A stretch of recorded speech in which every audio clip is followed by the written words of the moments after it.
Vaisselle en bambou, pas si saine qu'on le pense. Le magazine 60 millions de consommateurs alerte cette semaine sur les dangers potentiels de la vaisselle en bambou, notamment pour bébés.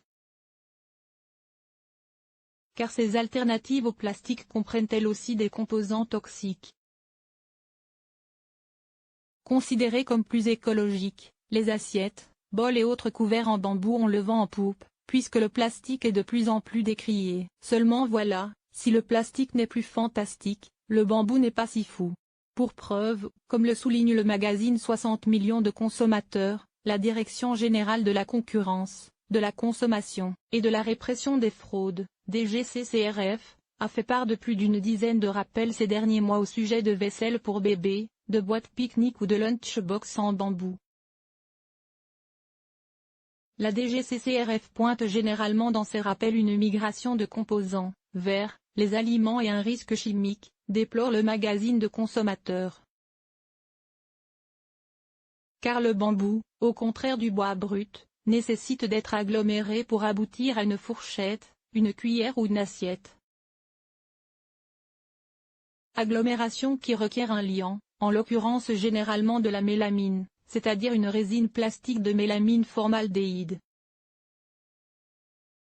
Si celle-ci est le plus souvent sans danger pour la santé, elle peut relarguer ses composants dans les aliments en cas de piètre qualité, déplore encore 60 millions de consommateurs.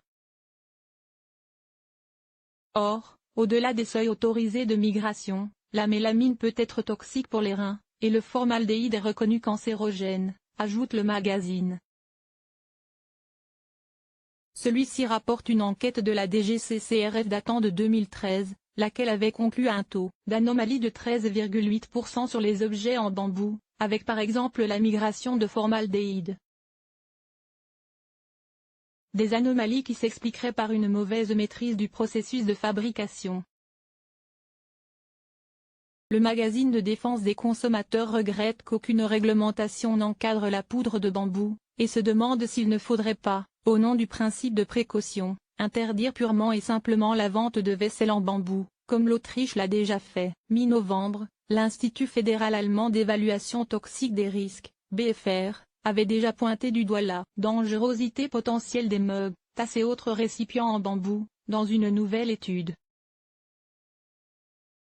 L'Institut indiquait que ce type de contenant ne convenait pas aux boissons chaudes et repas chauds de bébés, car la résine servant de liant est attaquée par le contenu réchauffé.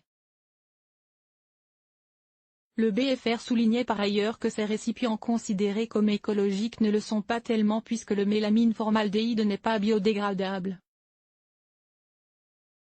Comme le conseillent 60 millions de consommateurs, mieux vaudrait donc privilégier les récipients en verre, en inox ou en porcelaine, ou à défaut n'utiliser ces récipients en bambou que pour des aliments froids.